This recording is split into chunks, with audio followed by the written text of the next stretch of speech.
All right. Incredible. Oh my gosh, what's wrong with this? Incredible afternoon, everyone. This one will be a quick video. I'm just gonna go in real quick. I received a post on my page where I was tagged in about removing, just a refresher on removing like the inner white parts and just trying to get a better understanding of it. And sometimes it does help to fully understand something when you see it done with a image that you're actually working on. So I wanted to do this for Miss Phyllis. She is someone that is a very loyal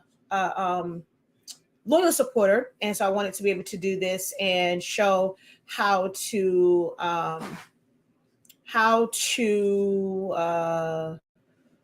what's what I'm looking for? I lost my whole train of thought. How to trace this and remove the white parts. There we go. I had a whole brain freeze real quick. All right. That's what we're going to do. I'm going to be using Silhouette Studio to do this. And we're basically going to take the JPEG, and I guess you can say like make it a PNG because I'm going to remove the background. I'm just going to make it to where this can be a print and cut for an eco solvent, DTV, stickers and labels. If you're printing to papers like a print and cut, you can make it, or with hers is, she can make it into whatever. If you needed to remove the background to be able to save it as an image with a transparent background so that you can submit it for DTF transfers and things like that. I'm going to walk her through this, but it's also going to be very beneficial for you guys as well. Okay, let me just go over here to my page so that I can change the privacy on this and also tag her in this one. So, okay, so there we go. All right, I'm going to go ahead, get right into this. I'm going to flip my camera around, or for you guys over on Facebook and YouTube, I'm going to share my screen. And I'm going to show you guys how to do that. All right, so let's add to stream and go here. Oh, wait, before I do that, I am Shakia, the professor of HS Inc. 365 LLC. We are the parent company of Silhouettes Anonymous, where I've been teaching you guys how to use and master Silhouette Studio for the past 7 years. That is like my passion project. I love using Silhouette Studio. As a beginner and someone that really knows graphic design software, I still really love Silhouette Studio. And then, of course, we have our amazing product line, honestly speaking, which we carry. Oh, wait, y'all can't sit over here. Sublimation ink, sublimation paper, pigment ink, and some other accessories like heat tape on our site, shop.hsink365.com. And then, of course, I teach you guys like learning something like in detail in my Creative Academy, 365 Creative Academy. It's our online and technically now physical school, where I teach you to unlock your creativity in a wide variety of ways. So like I said, we're going to go into Silhouette Studio and I'm going to show how to basically take this from a JPEG that has a white background and there's white like all like in these little internal pieces, and how you can remove all that to either do a print and cut or even save it to where you have a transparent background for DTF. Okay. All right. So let's flip this around for you guys over here.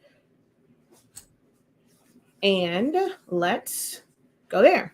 All right, let me turn this light off so that it's not super, super bright for you guys over there. Okay. All right, first things first. I'm just going to move this over here. I never really work on my design page. So my students always know one of the first things that I do is make a duplicate. I always create a duplicate in case you have to go back for anything. So searching around here is going to be easy. The way trace and detach works, it's going to search the outside. This right here, this area in here is not considered an outside area. It is considered inside because you have the needle here and then you have the thread. So that it's an internal area. It is not going to remove that part. Whatever is to the absolute outside. So here, all of this coming in through here, all of that, it will remove the white but places like the inside of the O, in between the H and the top of this thread, in between right here, the spaces in between where the thread comes out, none of those areas will be removed when you do a trace and detach. You have to do an additional step in order to remove those areas. Now, this particular image can be done with a trace and crop because it has a lot of like darker areas. So you can do what's called a trace and crop with this, which I will demonstrate that as well. So I'm going to show you both ways, the way that I typically do this, as well as the trace and crop. Because this has some small areas, the trace and crop may work better for this because there are a lot of areas to it. But you can decide which way works best for you after you try them for each, like try each method for whatever file you want to remove the inner pieces, okay? So we're going to go over to our trace panel and we're going to go select trace area. So this part's going to be pretty much the same no matter which method you use. We're going to put our box over it and we're going to adjust our threshold up. And what I'm trying to do is make sure that all of the edges has some sort of yellow around it. So I'm going to take up my slider really slow until all of that fills in. I can technically stop here. Like the inside part does not have to be done. So that's normally if you take it up to like right where all the edges have yellow touching, you get a better result and your trace is closer to the image. So let's say we're here and we go trace and detach.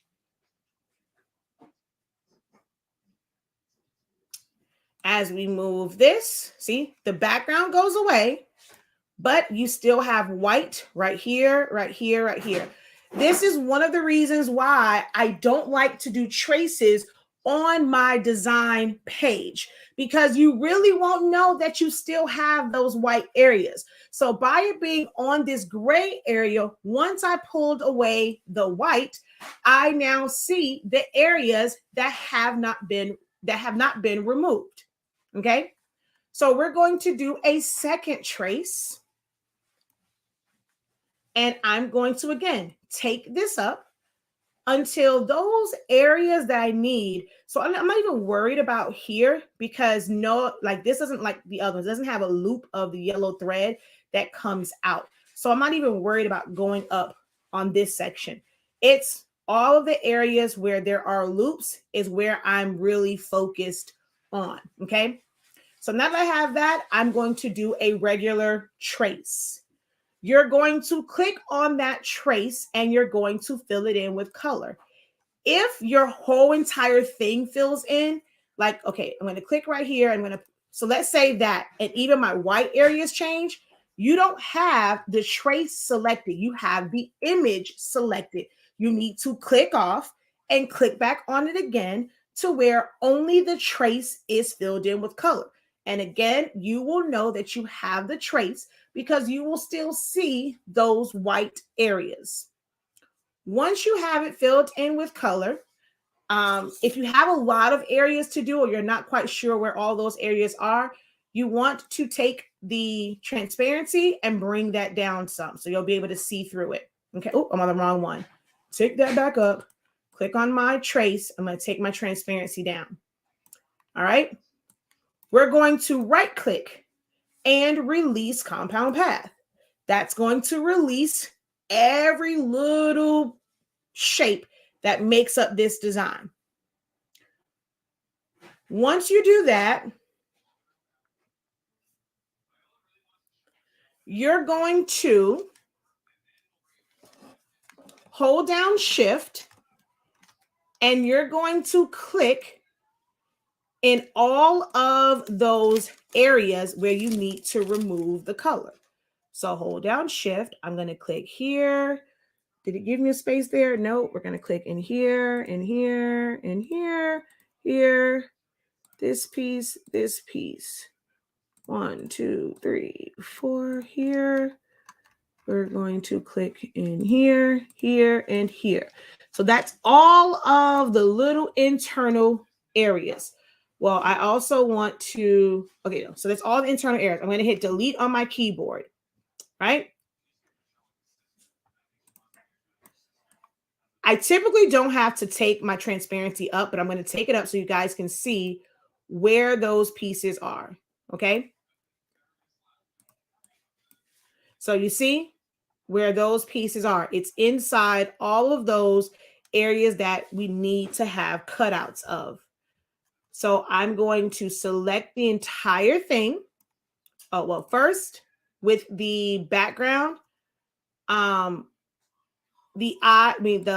top of the eye and the N are technically separated. So let's go ahead, hold down shift, click on the logo, and we're going to make that a compound path so it becomes one.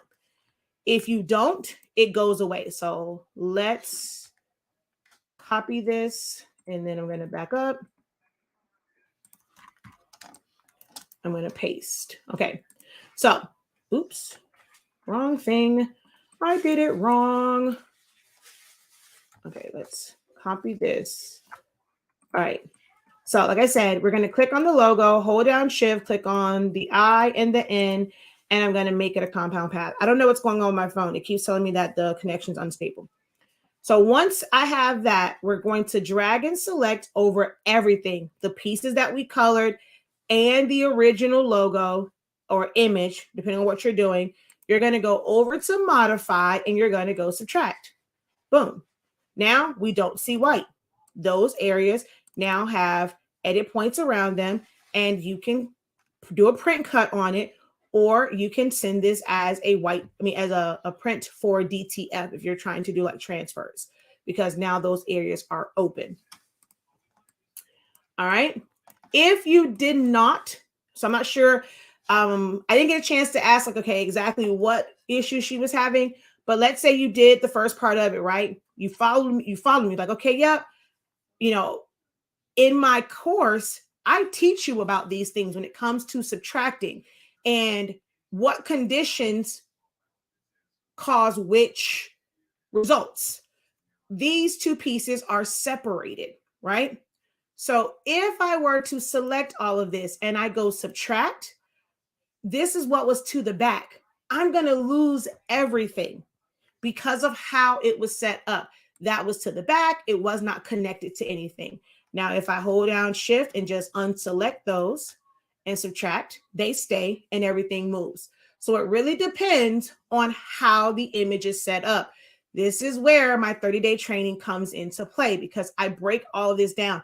I give you all of the scenarios that's going to affect how something subtracts, it's going to affect how it crops, how it divides, how it fills in with color, how it fills in with the pattern. That is what the purpose of the 30-day training is. It is not necessarily about teaching you design. It's for you to understand what each tool and function does. Okay. Now, the second way that this can be done, which again, I'm going to do a duplicate of this, is what's called trace and crop.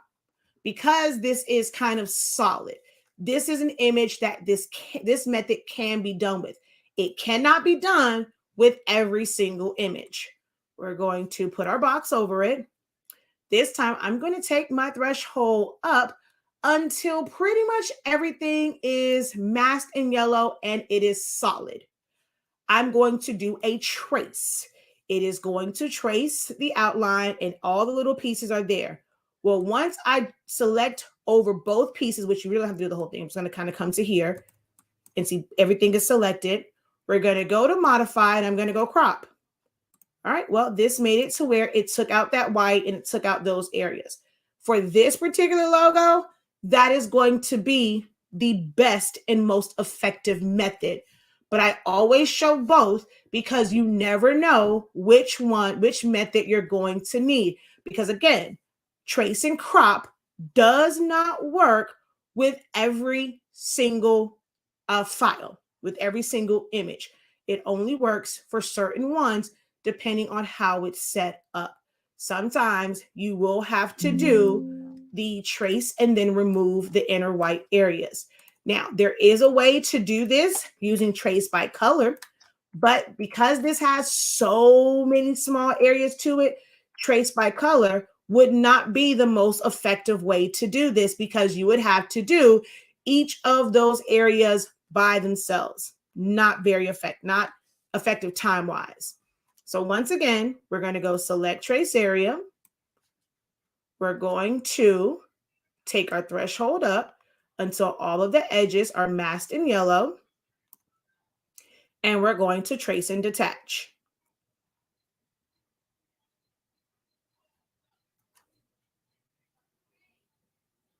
I'm going to move away the outside.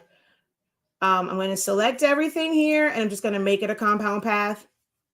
Then we're going to go back into trace. I'm going to place my box pretty much over the whole design again, because those white pieces pretty much go across the whole design. And then we're going to take our threshold up so that we have yellow around these areas. So I'm going to take my threshold up.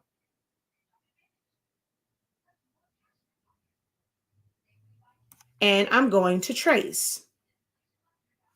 I'm going to click on my trace. I notice I have my trace this time because my box is smaller, because I didn't go all the way over. And I'm going to fill it in with color. I'm going to take my transparency down and release compound path. Hold down Shift, and I'm going to click in all the areas that need to be basically opened up.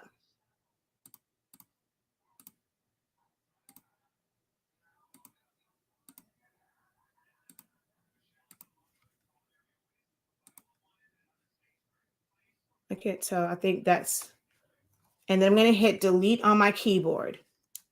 So all of these areas should still have that color in it, whatever color I made it, which was this lime green color. Now I'm going to drag and select over it because I already grouped it together or made it a compound path. And then I'm going to go modify and subtract. Boom. It all comes out. You can see there's a box around the eye. So as soon as I subtract, it's going to separate it again. There's a box around the eye. There's a box around the end, and then a box around everything else because everything else is touching. So we're going to either group it, make it a compound path. In this situation, it doesn't matter which one you do. But that is how you remove the white. I do have a video on it, but like I said, sometimes it might be easier to see it done in the image that you are working on because you may not be able just to connect the pieces and getting a full understanding. And then also, if I am using an image where everything was connected and now you have something where it's not connected, your results are going to be different. And you're not going to understand why they're different because you did not take my 30-day training. I promise y'all, I break it down. If something is to the back, to the front, if there's like a little, I call it like a little phantom piece, why do these things happen? All of that is broken down in the 30-day training. So if you're really wanting to know the program and be able to, work your way through some of these things and not have to wait on an answer, wait to see if the professor is available to do a video for you or have to pay and book a one-on-one session, go ahead, invest that $83.65 into the 30-day training because I go through all this. There is 2 days, actually 3 days specifically for the modify panel. Okay. All right. So hopefully that was helpful for you guys. Thank you for watching. Don't forget to visit the website shop.hsink365.com. This is the course that you want or the training that you want to sign up for. And then check out our products. We have sublimation ink, sublimation paper. Our sublimation paper allow you to sublimate as low as 365 degrees as fast as 30 seconds. All right, y'all. Until next time, have a great one. Continue to unlock your creativity and be ink credible. Peace.